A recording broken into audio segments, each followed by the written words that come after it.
You know when you wake up from a nap and you are not refreshed, you're just more tired than when you lay down to take the nap? That is how I feel right now, but we're going to get through this together. Hello and welcome back to my channel. October is over and it is time for us to talk about all the books that I read in October. I had a surprisingly good reading month in October. I really was sure that October was going to be a bad reading month because on October 15th, we went to New York and we released the first 4 books from Bindery. So Easy Cat Press released their first book. I say there, but it's I don't know. I still am not quite sure how to talk about it all. So Bindery is this really cool new concept that is sort of like Patreon, but for books, and essentially it allows creators like myself to have a subscriber community where we get to create exclusive content for those subscribers, but also get to publish books. And the very first book that I published through Easy Cat Press, my subscriber community, is House of Frank, and that just came out on October 15th, and I went to New York, and myself and the other 3 creators and authors who were releasing books, we had this big launch party, and then we toured bookstores. There's a video all about it on my page if you want to check it out, and I'll also put the link to my subscriber community, Easy Cat Press, down below. And also my Fable book club, this is our November pick. So if you are interested in reading it with some other folks and seeing their thoughts and feelings as they read through it and sharing yours as well, you can do that. And the Fable book club is completely free. So I'll put that link down below too. And while we're talking about links, I also have an anime club, and that's free to join on Fable too. And I'll put that down below. Whew.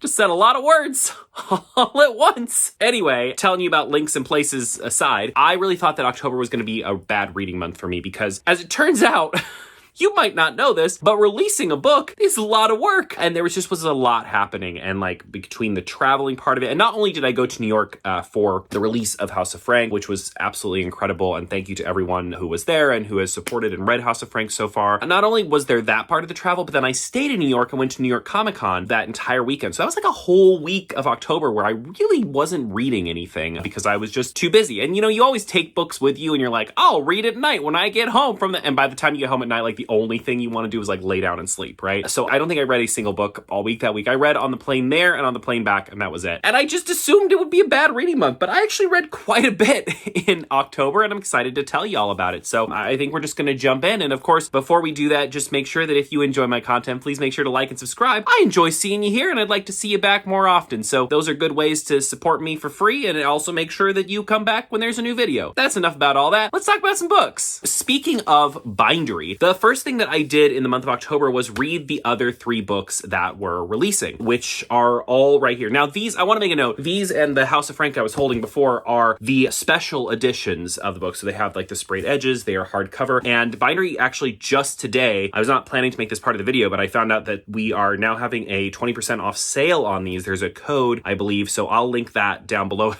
I feel like all I told you today about links that I'm going to put, the whole description of this video is just going to be links. It'll be like watching a tech channel. It's just like click. I'm so sorry. But otherwise, these books are available everywhere the books are sold. But if you're interested in the hardcovers, there is a promotion and then you get some money off. And I love saving money, and I assume you would too. Anyway, I keep getting off track. First thing I did this month was that I read the 3 Bindery books. So let me tell you a little bit about each of them, and then we'll jump into everything else that I read for the month. So first of all, I read And the Sky Bled by S. Hati. This is an environmental fantasy. So that means that it is a fantasy novel that a big part of the fantasy world and lore of this world involves the environment. And essentially, there is this like important resource that rains down from the sky. I was describing it as like, imagine if the way that you got oil was from rain, like if it rained oil. But then it's also like toxic for that to be raining on you. So like people have to kind of avoid these rains. But then one day the rains just stop raining. I'm so eloquent. One day the rains just stopped raining. It's amazing that I talk about books on the internet and yet I sound like this when I speak. So the rain stopped raining. And there is a drought. And of course, because that means that there is now not this like really important resource, people kind of go a little nuts. And there are 3 characters who are essentially trying to work their way towards this treasure, but really this like large source that is almost like fabled. Like they don't even know for sure if it's real, of this resource. And they're all trying to get there for their own reasons. So it has this kind of like treasure hunty vibe to it where they are all trying to get there. This is definitely a book that I would recommend if you like things like The Spear Cuts Through Water, Water, or if you enjoyed An Ember in the Ashes, those 4 books. It is a fantasy book that has a lot of nuance and a lot of complexity to it. It's a world that you really kind of have to dig your claws into because there is so much thought put into all of how this world works, as well as all of these characters. Every single one of these characters is really complex, and I would not call really any of them a good person. So if you are a person who, when you read a book, you need the characters to be good people for you to enjoy it, and I see a lot of this. I see a lot of this where people will read a book, and the second the main character makes like a big mistake or does something bad, they're out. They're like, I don't want to read about characters who do bad things sometimes. If that's not your vibe, you might not like this, because it is a book where the characters, they feel so insanely human to me. They make mistakes. At best, they make mistakes. At worst, some of them do like really bad things. Like they are really out for their own goals. And I think that complexity of these characters is what made me love this book so much, is that the characters are just so interesting. And I had an idea of what they were going to do next based on the person that they were, rather than, oh, you know what a hero would do in this situation, which I think when I read a lot of books, that's how I start to think. Like, well, what would the hero do next? This is what they would do. So obviously that's what they're going to do because they're the hero of the story, right? But in this book, the characters are much more nuanced. So what they do next is much more based on their drive as a human and what is keeping them going, and really just survival for many of them. And sometimes the thing you have to do next in a really dire situation in order to survive is not necessarily the most morally correct thing that you could do in any given situation, right? So there's that. And also, I just think this world is so interesting, and this idea that this really important resource is raining from the heavens and what happens when that stops, and how the world reacts and how that affects people. I just thought it was a really interesting concept. And this is one of the first, if not the first, like environmental fantasy that I've ever read. And it made me want to read more of that because I just found it so captivating. So I really liked this one a lot. And I think if you like more nuanced, more complex characters and fantasy worlds, I think you'll like this one a lot too. So that is And the Sky Bled. The overhead light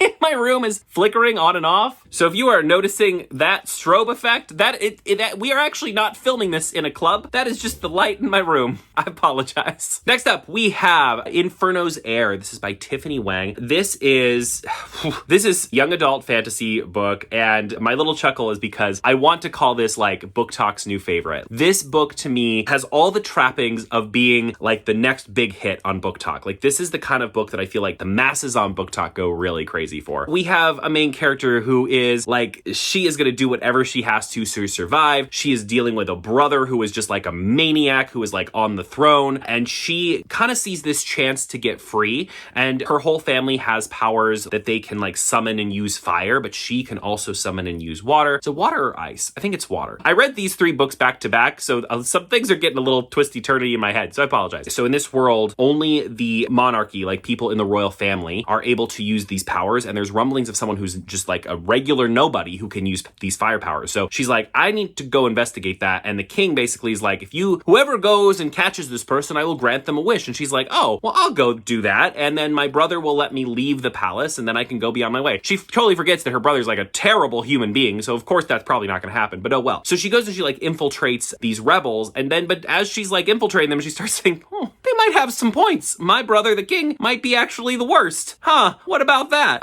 And we follow it from there. So I really liked the characters. I think this is an action-packed, just like really fast-paced. A lot of things is happening. A lot of things are happening. I really can't talk today. I'm so sorry. It's probably because I took a nap and then popped right up and started talking about books. Do not recommend, okay? I think that this is a book that is just, it's fierce and it's fast. And it has some elements of like Six of Crows for sure. Like it gives me that heist vibe a little bit. It also gives me some feelings of like Throne of Glass, like stuff like that if you like things of that nature. Well, what I'll tell you about this book, what makes this book for me, like I would say the first like 3/4 of this book are good. They're well written. They're great characters, but they're pretty run-of-the-mill YA fantasy. Like nothing that like blew my mind. But the last 50 pages are phenomenal. Like this is a book where the third act like makes the entire thing. This is the kind of book that reminds me why I have a hard time DNFing books or like not finishing books, because sometimes the end of the book can make all the difference. And this is one of those books. The last 50 pages are so good and so wild and so big and bombastic, and the twists and turns that happen in them made this book into like, just took it to another level. I remember when after I read the book, I was like jaw on the floor, like what? I think a lot of YA fantasy fantasy authors, they kind of build us up and they get us to this point where we like think that this like big thing is going to happen, and then they kind of just fall short at the end. They don't nail the landing, or worse, they wait to give you that landing in like book 2 or book 3 or whatever. This book goes there. Like when you get to that point where you're ready for that gut punch, I feel like a lot of YA fantasy just doesn't do it. They're like, just kidding. But this book is like, bam, in your face. It really, really takes that ending to this like top-notch level. Moments in the ending reminded me of something that might happen in Game of Thrones, where you're like, surely the worst case scenario won't happen. And then it does. And you're like, whoa. And I loved that. So this book really, really surprised me by the end. Like, I know this is going to be a duology, so this is going to have a second book. And by the end of book 1, I was like, oh, I need book 2 right now. Unfortunately, it won't be out until next year. But I wanted it right that second because it was that kind of ending where I was like, I must know what the fallout from all of this is, because there are some big, big, big things that happen at the end of this book that just change the status quo of every single character in the book. And I thought that was really, really exciting. And it was great to see a young adult fantasy author just like go there, like build it up, get us to that point, and then just completely nail the ending in such an impactful way. That was really cool. So I like this one a lot. That was Infernos Air. And finally, I read, not finally for the month, but finally of the bindery books, I read Strange Beasts. This is by Susan J. Morris. Susan J. Morris, I feel like I said that weird. I describe this as the sequel to the 2006-2007 Van Helsing movie that we never got. This takes the worlds of Van Helsing and Sherlock Holmes and blends them together in this really cool way. It is a mystery story, but it has all these different monsters. It has the daughters of different characters. So like Sam, the main character, I think she's the daughter of Van Helsing, if I remember right. And then she goes out to solve the case with the daughter of Moriarty from Sherlock Holmes. And together they go on this adventure where it reminded me of old movies, like I said, Van Helsing or The Mummy. Like it really has that vibe to it with 2 really fantastic female leads. The book is sapphic as well, which I thought was great. From the moment I started this book, I knew I was going to like it because I love the concept. I love the pitch. I love the idea of taking these 2 worlds that I love so much and blending them together. And I think it's done really, really well. And just like seeing the different monsters, seeing how the characters that we know from those 2 worlds, how they pop up and how they become important in this story was really exciting. Like every time someone you know pops up, you're like, oh, that's what they're doing here. That's how they relate to this. I thought that was really great. I just liked this one a lot. There's not a lot I can say about this one without like doing a lot of spoilers, so I'm being a little more vague here. But I think just conceptually, this is a really, really fun book. Like I said, if you like movies like The Mummy, like Van Helsing, even if you like video games like Tomb Raider or Uncharted, like I think you'll really enjoy this book because it has that like, we're going on an adventure to solve a mystery, but also there are monsters vibe, and I love stuff like that. Or Indiana Jones, it even has vibes of that. I thought this was just such a fun roller coaster ride of a book, and I really would love this to be a series. I would love to see more of this because this world is just begging for more books to be written in it. It was just such a fun ride, and I liked it a lot. This is one of those books, I kind of already mentioned this, but like when I heard the pitch, I was into it, and like 3 pages in, and I was like, oh yeah, I'm gonna like this. Like, you know, some books you just know. Like, you just know within the first chapter, like, this is gonna be for me. I'm gonna like this a lot. And that was how I felt about Strange Beasts. So this was fantastic. And those are the 4 bindery books. Like I said, I did not actually do a review of House of Frank. I'll probably talk a little bit more about this one. I obviously have already read this several times because it is the book that I published through my imprint, but we are going to be reading it with my book club in November. So I'll probably have a lot more to say about it just from a standpoint of all of that in my November wrap up. But other than that, all 4 books were excellent. There was not a single one amidst the 4 that I didn't like. I enjoyed all of them. They're all super different, which I think was really, really fun. It's great because many of the people who chose these books to publish are friends of mine, and throughout the last couple of months, I've gotten to know these authors as well. So seeing all of their work come together has been just really, really impactful and great, and to be honest, inspiring. This was super fun to read the finished works of what they've been working on for the past year. This was great. I can't wait to see what these authors write next, and I can't wait to see what these content creators choose to publish next. I think it's going to be so fun. My light is strobing again. Help! Okay. My overhead light just died, and it smells a little bit like smoke in here, so it might be on fire. If you see flames behind me, can you just shout and hopefully I'll hear you? Okay, great. Oh, I just heard a pop. What is happening? Okay, anyway, the next book I read was Impossible Creatures. Oh, thank you. Carl just came in and turned off the light because he probably heard me saying that it was like starting a fire. I was like, maybe not. Maybe we don't have a fire today in the house. You know, what were we talking about? Oh, right.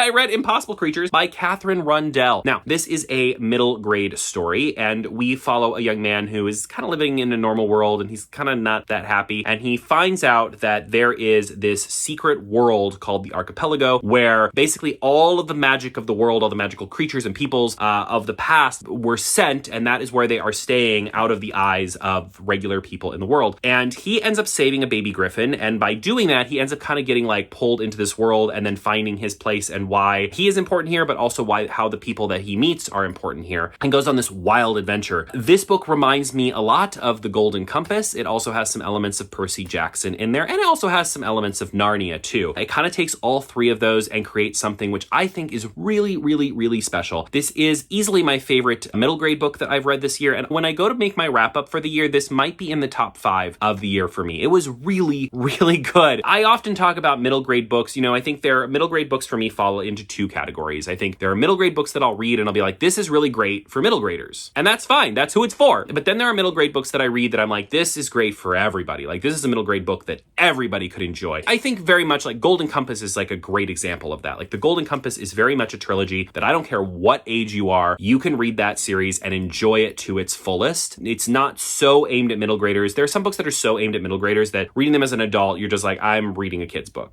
You know, and again, that's totally fine. That's who they're for. But it's really amazing to find a middle grade book that just transcends all ages because it just is such a special story. And that's how I felt about Impossible Creatures. This is just, I mean, first of all, the writing is stunningly gorgeous. The world that is at play here is stunningly gorgeous. The characters are so interesting and so complex. There's so much to this world that I wanted to see. And I'm very happy that this is going to be a series because even on this grand adventure that we go on and we meet some really great characters and we see all kinds of different places, I still left being like, I need more. I need to see more, because every island that we go to, every monster or character that we meet was just so interesting and so well done. And the voice of this book just, I mean, it takes you back. Like, this book really felt like being read a bedtime story. It is just so magical, and it is whimsical, but it has its darker moments as well. It's a book that is for kids, that isn't afraid to be a little scary, that isn't afraid to be a little serious, that isn't afraid to be a little sad. And I love it for that. I love that this is a kid's book that is very mature and treats its readers as if they are mature and they can handle the darker world that this is portraying. And I think that's just, it's really special. It's just a really special book. It's also just gorgeous. I mean, hello? I loved this. I can't recommend it enough. I think there are cozy elements to it, but I wouldn't call it a cozy book because, like I said, there are some pretty dark things that happen in this book. I mean, the book made me cry twice, so take that for what you will. There's so much creativity at play in this book. There are obviously things that you've seen before, right? Like, for example, there are sphinxes, but like the way that different creatures are handled, like sphinxes and dragons, and you see these things and you recognize them, but then the way that they're explored or the way that they're portrayed in this world is always going to be a little bit different than what you expected. And I think that was really, really great. And the ending, the ending of this book is like, it is stunning. It is phenomenal. It is jaw-droppingly just wow. And like the last line is just wow.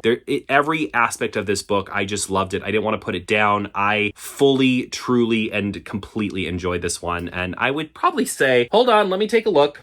I think this was probably my favorite of the month, though. It's hard because there are a couple other books that I read this month that were really good as well. If I could recommend any one of the books that I read this month for you to read, I think this might be the one. We'll see. I might change my mind as we go through and I talk about the other books that I read this month, but this was really good, so I highly recommend it. Impossible Creatures. Okay, so I read The Wild Robot by Peter Brown. Now, this, obviously, you've probably heard of this. It just got released as a movie from DreamWorks. So I did this in a weird order. I usually like to read the book and then see the movie. I saw the movie and then read the book. And if you don't know the story, it's about a robot that ends up getting washed ashore on an island where there are no people, they're just animals, and the robot attempts to like try and help out the animals, and at first they're really scared of the robot, but the robot is just so helpful that eventually the animals come around and they start to kind of form a family, and the robot specifically helps out a duckling to learn how to fly so that the duckling can be part of the flock, and the robot also helps out all of these other creatures as well throughout the adventure. It's very heartwarming, it's very charming, it's very beautiful. I will say, I'm going to say something controversial. I never say these words, so we're all going to take a deep breath. We're going to get through this together. I think the movie was better. I know, wild.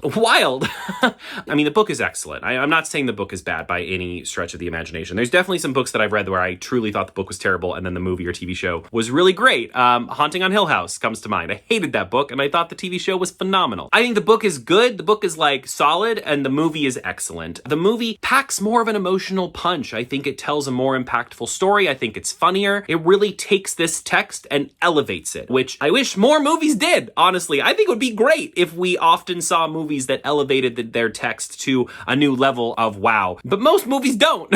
Most movies take their text and are like, yeah, that's all right. What if we tried doing everything in a different way that was bad? Maybe let's try that. But the Wild Robot does not do that. The Wild Robot takes the text that is in place, it takes all the best things about the text, and then it adds even more magic to it. And I think that's actually really special. I thought this book was good, but like the movie is just really, really phenomenal. It's like if the book is like a 7.5 or an 8, the movie is like a 10, like a 9 or a 10. And I think that's pretty cool to have that exist. I really want to read the other two in the trilogy because I'm interested to see like continue the story. I was pretty shocked that basically the entire movie was in this one book because when I saw the movie, I was assuming that just all 3 books were in the movie because a lot happens in the movie, but it turns out a lot happens in the book too. So I'm interested to see how this story continues after this book ends because I think that there's a lot of interesting directions that you could take this story, and I'd like to see which of them by Peter Brown to continue our little robot-y adventure in. But this was great, but if I had to choose between reading the book or watching the movie, I think I'd watch the movie. The Easy Cats book club pick this month was Dreadful. This is by Caitlin Rozakis. This is a funny little book. This is the story of a dark wizard who wakes up at the beginning of the book and has forgotten his memories. And as time goes on, he starts to realize that maybe he doesn't want to be so bad anymore. Maybe he wants to try and be a good guy. But everybody around him expects him to be bad, and it's sometimes hard to be good when everyone expects you to be the worst. I meant to look up the TV show before this video, and I did not. There's an old TV show starring Christina Applegate where she gets into like an accident. It's not that old. I said old, but it's like from a few years ago. And it was only on for like maybe 1 or 2 seasons before it got canceled. But essentially, she gets into some kind of accident and loses her memories. And before the accident, she was like a really awful human. And after the accident, she decides, well, I want to try being a good person. And of course, everybody just expects her to continue being terrible. So that's like a hard thing for her to do. And this book reminded me of that a lot. It is very silly and there's a lot of comedy to it. And it's also very funny. And I don't know, it plays the bit very well. It reminds me a lot of, there's this video game series called Overlord, and it reminds me a lot of that. Like, there's like a lot of very quirky British humor, and I think if you're like a Discworld fan, you'd probably like this because it has a lot of that kind of humor. I think maybe my complaint, I think the first half of the book I was like really, really into it, but as time went on, I got less and less into it. I think the book overstays its welcome, and I think the bit and the joke of it overstay their welcome. I think the book could have probably benefited from being shorter because the general funniness of it and the general quirkiness of it, you kind of see everything that has to offer in the first 100 pages. And after that, it sort of starts to feel a little repetitive. And I do think there are some funny ways that things go throughout the climax of the book, but I do think the book kind of shows its hand very early, and from then on out, there's not really a lot of surprises. And I think that my criticism of this book is that, like I said, after the first 100 pages, you've seen everything that this book has to offer, and you still have another 300 pages to go, or like 200 or like 250 pages or something like that. You know, it's an over 300 page book, and I don't think it needs to be, because it is a gimmick, right? And it is a fun gimmick, and I think the gimmick is pulled off quite well. But the longer that you play into a gimmick, the more you realize how gimmicky it is, and that unfortunately is this book's undoing. Like, it sort of gives itself too much time to be the silly little fun thing that it is, to the point that when you get to the end, you're like, okay, yeah, yeah, oh yeah, like you start to get to the point where it kind of loses some of its charm, which I think is really disappointing, because I do think it is a really charming, fun little book. And I think there are a lot of people who are just going to absolutely love this. Like, it is very light and silly, and I think it's cute and it's cozy, and I mean, it has dark moments. Of course, he's a dark wizard, but it is ultimately a cozy fantasy, I would say. I just wish it had been a little shorter, because I do think it kind of ran out of steam pretty early on and then never really picked it back up again, which is unfortunate. But I would read something else from this author. Like, I would definitely give this author another chance, because because I think they have something. I do think they have a witty sense of humor, and I liked their characters, and I liked the story they were trying to tell. I just think this could have maybe used a little less length and a little quicker, a little punchier. Get in, get out. Like, we get it, make the joke, make it cute, make it charming, and then get out before it gets too old. Because in this case, I definitely feel like it got old. Okay, another middle grade book. These last two books I love. The next two books I'm going to talk about I think were just awesome. And so this was Kwame Crashes the Underworld by Craig Kofi Farmer. If you can't tell from the cover, this is going to be very in line with things like Percy Jackson. So we follow a young man, and his grandmother has just passed away, and his whole family is Ghanaian, so they're from Ghana, and except for him. So he feels like he doesn't have any connection to this culture. He's grown up in the US, and his family is getting ready to go on a trip to Ghana to be there for his grandmother's like life celebration, and he is like dreading it because he doesn't want to go to this foreign land where he doesn't really know anything. He doesn't feel connected to any of this at all. He's having a hard time dealing with the loss of his grandma because they were so close. And as things happen, he ends up going into the, like, basically into the afterlife of the Ghanaian people, and then has to try and help out the, I guess, like the ghost of his grandma, but also help out others who are there because there are some Ghanaian gods who are planning to do some pretty bad things that would end humanity. And now he has got to help make sure that that doesn't happen. So again, very Percy Jackson, but using Ghanaian lore. I thought this was phenomenal. I think what I love about it so much, there's so many things. Okay, let's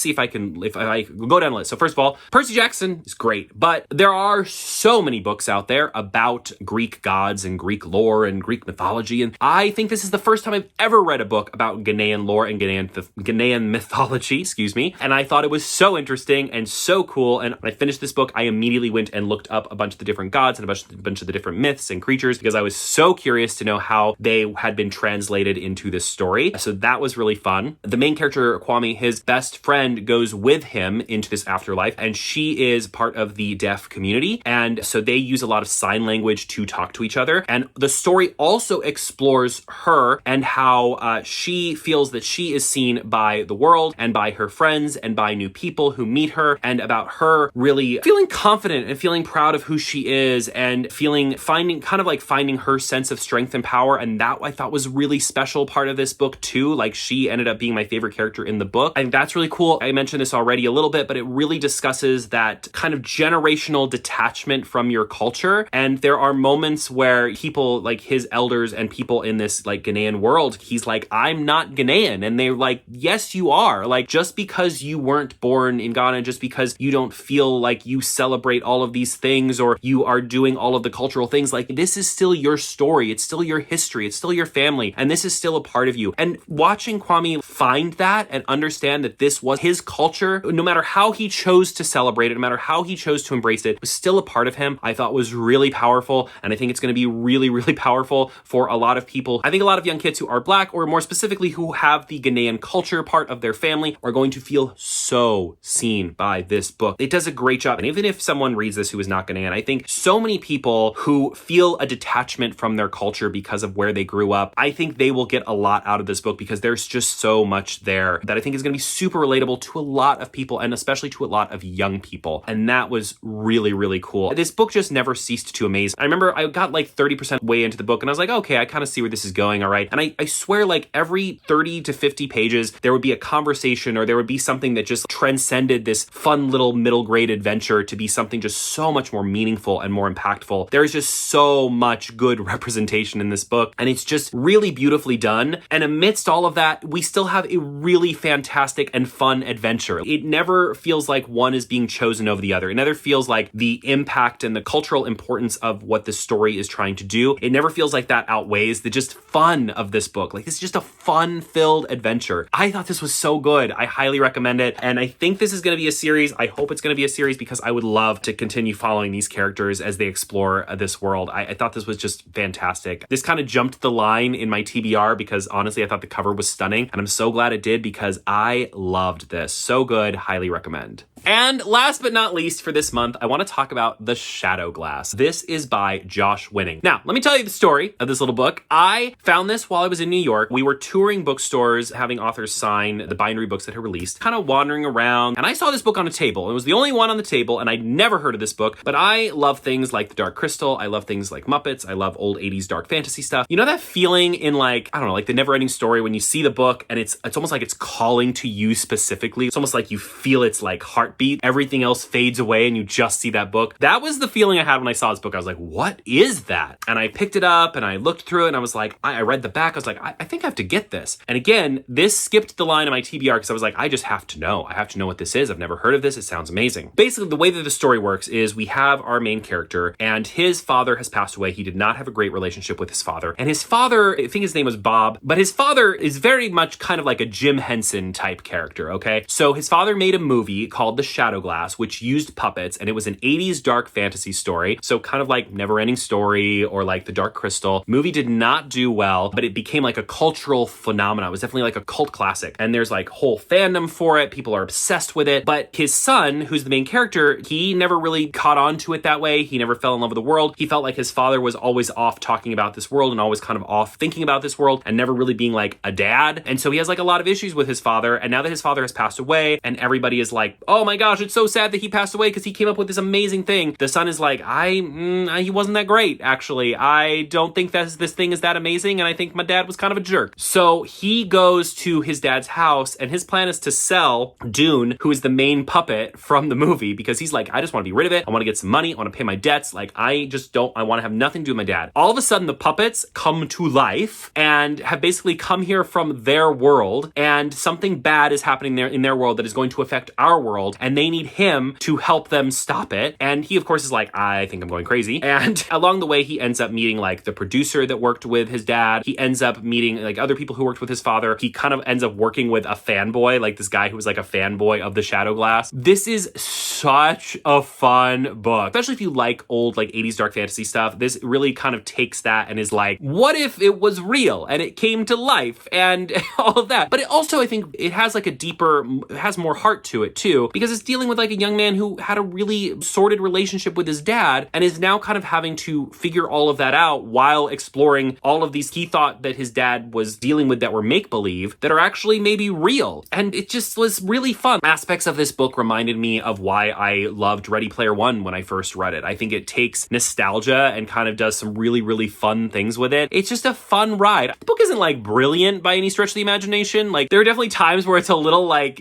you have to suspend your disbelief a little bit because they don't explain a lot of things. There are a lot of things that don't ever really get an explanation. Honestly, much like 80s dark fantasy, right? Like there's a lot in movies like Never Ending Story and The Dark Crystal and things like that that never really get explained, and you just go along with it because it's magical and whimsical. And I thought this was really good. I just love this. Like sometimes you read a book and it feels like, I am the target audience for this book. And I very much felt that with The Shadow Glass. I thought this was just such a cool concept, such a fun story. I think if you like puppetry or Muppets or old, like kind of silly, but also like weirdly dark, but also meant for kids movies. You know what I mean? Like The Black Cauldron, like stuff like that. If you like stuff like that, but like in a modern setting and kind of like turning it on its head a little bit, I thought this was great. This was such a fun ride. I would love to see this get made into a movie. I don't think it will. I think much like the stories it is imitating or much like the stories it is based on, it's like so niche. Again, this is one that I think you have to like, kind of like Ready Player One, right? Like you kind of have to like the thing that it's about to really appreciate the book, because so much of it is based on nostalgia and your understanding of kind of the context of where this story is coming from. I think if I read this and I wasn't such a big fan of those movies and stories that it is sort of based around, I don't know if I would have enjoyed it as much, but because I am such a huge fan of those things, I really ended up loving it. This was awesome. This is just like a really fun, awesome, really good book. I just thought this was great. This was maybe the most fun I had reading a book all month. It just was such a ride. I wish I could say more about it to convince you to check it out, but I think ultimately this is the kind of book that if it's your thing, you're probably going to check it out. And if it's not your thing, you probably don't need to check it out because you probably wouldn't enjoy it that much anyway. Like I think this is for a very specific audience and it is done very, very well for that audience. And I think sometimes that's more important than writing like an excellent book. Sometimes writing something specifically for someone to really enjoy, I think is really special in its own way. And that is everything that I read in October. It was a very fun month. Now, I do think I'm going to be doing another, maybe a separate video. Carl and I have been reading a lot of comics and a lot of manga over the last month, and we've been especially reading a lot of DC Comics. So DC Comics just started this new initiative called All In, which is basically like a jumping on point for people who are either new to DC Comics or who are coming back after a long time. So I've been reading a bunch of those with him. So we maybe do a video talking about those and the manga that we've been reading. I think that would be a lot of fun, but I decided to keep today just to the books because I read a lot of really great books this month and I wanted to make sure I got to share all of them with you. Not really a dud in the bunch. There were a couple that I thought were just okay, but there was no books that I read this month that I just flat out hated. So I call that a good reading month. I am really interested to see what November brings because I don't really have a plan for November. I'm going to be continuing to read some books off my shelf. I'm starting with Wicked. I've actually owned the book Wicked for like 4 years and have not read it. So I'm starting with that because the movie is coming out and because when I talked about possibly reading Wicked online, a bunch of people were like, no, I didn't like that book. It was too dark and it was too political. And I was like, tell me more. So I don't know, when people like are vehemently angry that I'm considering reading a book, it makes me more interested in it.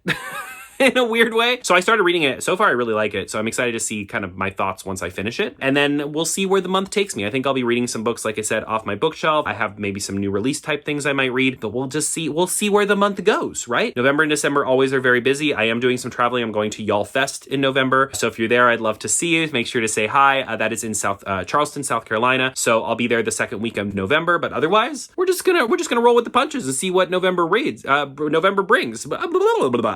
Thank you so much for watching. I hope you had a great October. Make sure to let me know what you read in October. If you read any of these books and what you thought of them. If you read anything excellent in October that you loved, I would love to hear about that as well. Make sure, as always, to like and subscribe. I'd love to see you back here to talk about more books and board games and other fun stuff that we talk about here. And as always, most importantly, happy reading.